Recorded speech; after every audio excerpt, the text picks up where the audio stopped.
احمدہ و اصلی علی رسولہ الکریم اما بعد فاعوذ باللہ السمیع العلیم من الشیطان الرجیم من حمزہ ونفخہ ونفثہ بسم اللہ الرحمن الرحیم۔ گرمیوں میں جن چیزوں کی سیل ہوتی ہے، جس چیز کا سیزن ہوتا ہے، وہ چیزیں گرمیوں میں نہیں بنتی، بلکہ ان کی پروڈکشن پہلے بنتی ہے، پہلے ہوتی ہے۔ مثلا گرمیوں میں کاٹن ہے تو یہ کاٹن گرمیوں میں بہت کم بنتی ہے۔ گرمیوں کے آنے سے پہلے ڈیزائننگ ہوتی ہے، پرنٹنگ ہوتی ہے، پروڈکشن ہوتی ہے، اس کے بعد مارکیٹ میں جیسے ہی گرمیاں آتی ہیں تو مال مارکیٹ میں موجود ہوتا ہے۔ یہ کہتے ہیں کاروباری طور پر انسان ذہانت، عقل مندی، دانش مندی سے کام لیتے ہیں تاکہ سیزن کے آنے سے پہلے سیزن کے لیے بھرپور تیار ہو، سامان موجود ہو، جیسے ہی سیزن آئے تو اس سے بھرپور فائدہ حاصل کرنے کے لیے ہمارے پاس اسباب وسائل موجود ہیں۔ کوئی بھی سیزن ہے، کوئی بھی چیز ہے کسی بھی قسم کی، تو اس کی تیاری پہلے ہوتی ہے۔ اسی طرح یہ نیکی کی کیفیت ہے کہ نیکی اس شریعت کے اندر بھی جو اہم عبادات ہیں، ان عبادات سے، اہم امور سے پہلے سے بندے کو تیار کیا جاتا ہے تاکہ وہ اہم عبادت اچھے طریقے سے کر سکے۔ لیکن نماز ہے، نماز پڑھنے کے لیے نماز طہارت ہے، لیکن کہا کہ آپ پہلے وضو کر لیں، طہارت سے پہلے طہارت حاصل کر لیں۔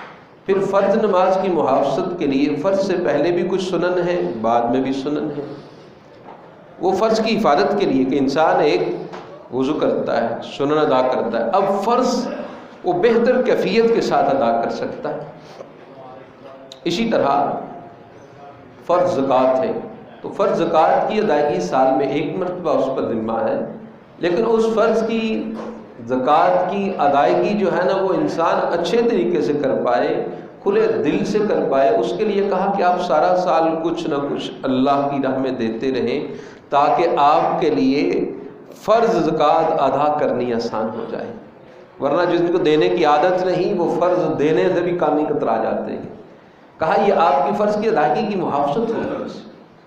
اسی طرح حج اور عمرہ ہے، انسان حج ہے بیت اللہ سے شروع ہوگا جا کے، عمرہ ہے طواف کریں گے، صفا مروہ سعی ہے، لیکن ہمیں یہ نہیں کہا کہ آپ ڈائریکٹ وہاں پہ پہنچ جائیں، بلکہ کہا کہ آپ عمرہ کے لیے جا رہے ہیں، اس کے میلوں دور یہاں رک جائیں، یہاں پر 2 احرام کی چادریں پہنیں سفید رنگ کی، تاکہ آپ کے من میں، تمہارے ظاہر میں معلوم ہو کہ تم اس عبادت کے لیے بیت اللہ کی طرف جا رہے ہیں۔ پھر وہیں کھڑے ہو کر آپ لبیک پکاریں، لبیک عمرہ، اے اللہ عمرہ کے لیے حاضر ہوا چاہتا ہوں۔ یہاں سے تلبیہ پڑھنا شروع کر دیں، لبیک اللہم لبیک، لبیک لا شریک لک لبیک، ان الحمد والنعمت لک والملک لا شریک لک۔ اللہ میں حاضر ہوا چاہتا ہوں، اللہ میں حاضر ہوتا ہوں، اللہ تیرا کوئی شریک نہیں، بے شک نعمت، بے شک ہر قسم کا بادشاہت وہ تیری ہے، اے اللہ میں حاضر ہوا۔ یہیں سے ندائیں دیتا، پکارتا ہوا وہاں سے بیت اللہ پہنچتا ہے۔ اب احرام کی 2 چادریں بیت اللہ تک پہنچنے تک اس کیفیت سے جب گزرتا ہے تو پھر اس عبادت و بندگی کے لیے بڑے ہی اچھے طریقے سے وہ تیار ہوتا ہے، ذہنی طور پر، جسمانی طور پر، روحانی طور پر وہاں پر پہنچ کے تیار ہوتا ہے۔ اور ہم پاکستان، اہل پاکستان کی حالت تو ویسے ہی ذرا اس سے مختلف ہوتی ہے۔ ابھی جب کاغذ جمع کرواتے ہیں تو اسی وقت سے دل کی کیفیت بدلنی شروع ہو جاتی ہے۔ جب ڈیٹ آتی ہے کہ فلاں تاریخ کو کس تاریخ کو جا رہے ہیں جی، فلائٹ کب ہے جی، پھر جب ہم جانا ہوتا ہے تو اس دن گجرانوالہ سے روانہ ہوتے ہوئے کیفیت یہ ہوتی ہے، ایک قدم گجرانوالہ میں ہے، دوسرا قدم مکہ اور مدینہ میں ہے، یعنی قلبی کیفیت یہ ہوتی ہے یہاں سے جاتے ہو، یہیں سے مکے کا سفر شروع ہو گیا، یہاں سے پھر، اور ہمارا میقات چونکہ بہت پہلے ہوتا ہے، جدہ ایئرپورٹ اترنے سے پہلے ہی آ جاتا ہے، اس لیے احرام کی 2 چادریں یہیں ایئرپورٹ پر باندھ لیتے ہیں۔ تو وہ ایک کیفیت اس ادائیگی سے، اس جو ہے نا عبادت کی ادائیگی سے بہت پہلے سے یہ معاملات شروع ہو جاتے ہیں۔ تاکہ انسان جب وہاں پر پہنچے تو ذہنی طور پر، جسمانی طور پر، روحانی طور پر اس عبادت و بندگی کے لیے پوری طرح تیار ہو۔ بھائی اسی طرح رمضان مبارک ہے۔ رمضان مبارک آج شعبان کی پہلی تاریخ، باقی ایک دن تو گزر گیا ہے، باقی 28 یا 29 دن رہ گئے ہیں رمضان مبارک میں۔ وہ رمضان جو خیر و برکت کا مہینہ ہے، وہ نیکیوں کا سیزن ہے۔ ہم نیکیوں کے سیزن کے لیے، دنیا کے سیزن کے لیے تو پہلے سے تیار ہوتے ہیں، نیکیوں کے سیزن کے لیے بھی پہلے سے تیاری کرنی چاہیے۔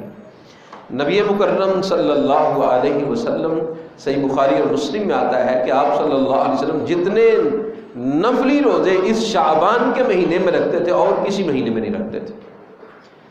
اور امام ابو داؤد اور امام ترمذی نے اس روایت کو نقل کیا۔ ہماری ام سلمہ رضی اللہ عنہا فرماتی ہیں کہ رمضان سے ملا ہوا مہینہ شعبان کا جو رمضان سے ملا ہے، آپ الاسلام اس میں ایسے روزے رکھتے کہ اس کو رمضان کے ساتھ ہی ملا دیتے تھے، یعنی دونوں مہینے کے اکٹھے روزے۔ بہرحال جمیع احادیث کو سامنے رکھا جائے تو آخر میں 2 دن روزوں کو چھوڑ کر نبی صلی اللہ علیہ وسلم شعبان کے سارے مہینے کے روزے رکھتے۔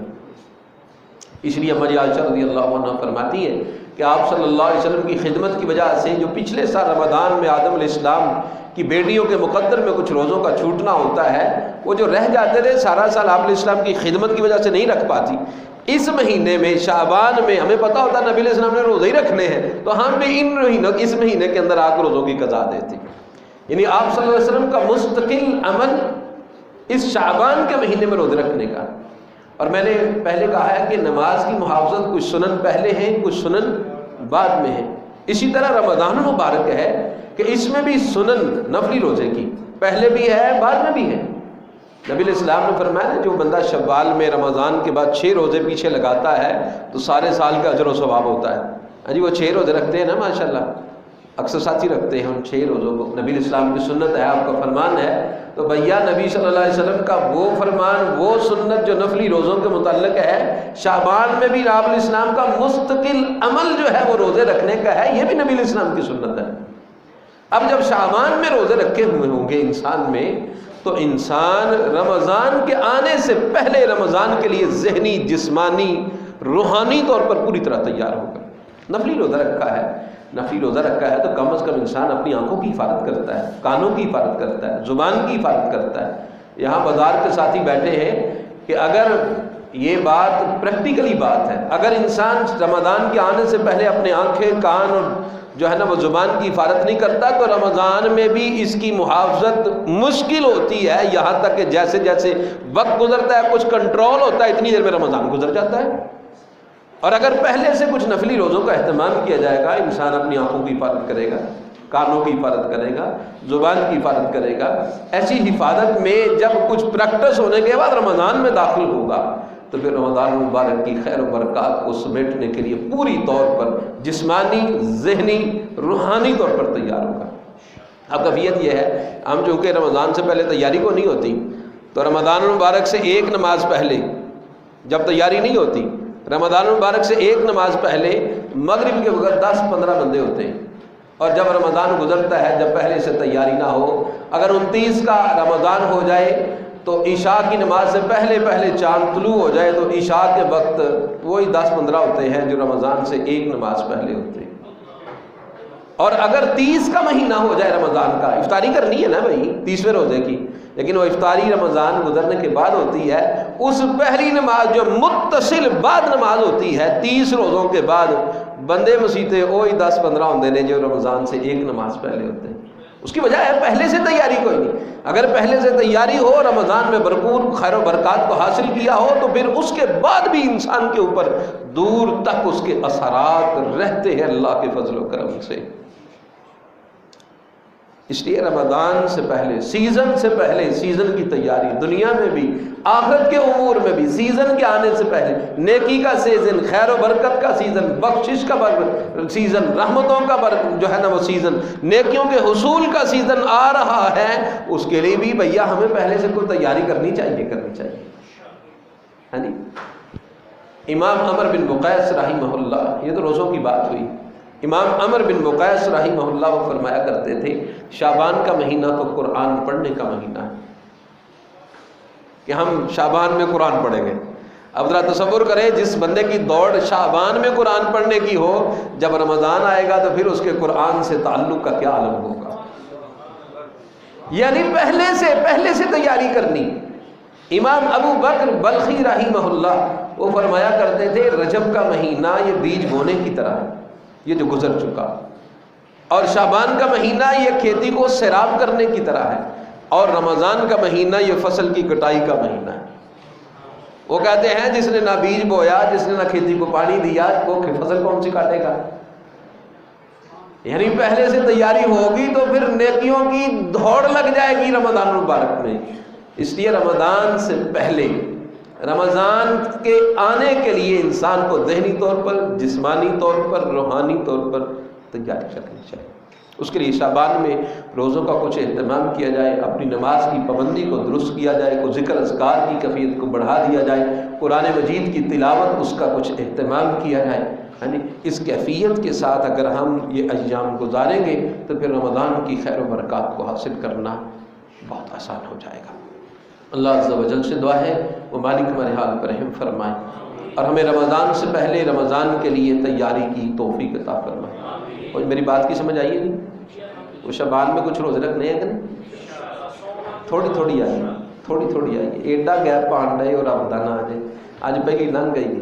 ہاں جی، کچھ اہتمام کریں انشاءاللہ۔ اللہ عز و جل ہمارے حال پر رحم فرمائے اور ہمیں رمضان المبارک کا بابرکت مہینہ ہمارے مقدر میں فرمائے، خیر و عافیت سے عطا فرمائے، اور اس مہینے کو اور اس کے آنے سے پہلے ہمیں اس کے لیے ذہنی طور پر، روحانی طور پر تیار ہونے کی، نیکی میں جستجو کی مالک ہمیں توفیق عطا فرمائے، صحت عافیت ایمان کے ساتھ لمبی زندگی عطا فرمائے، اسلام پر، ایمان پر، توحید پر زندگی، اسی پہ ہمارا خاتمہ فرمائے، دنیا آخرت کی رحمتیں، برکتیں، آسانیاں، عزت و مالک ہمارے مقدر میں فرمائے، دنیا آخرت کے دکھ، تکلیفیں، پریشانیاں اور ذلتوں سے مالک ہمیں محفوظ فرمائے۔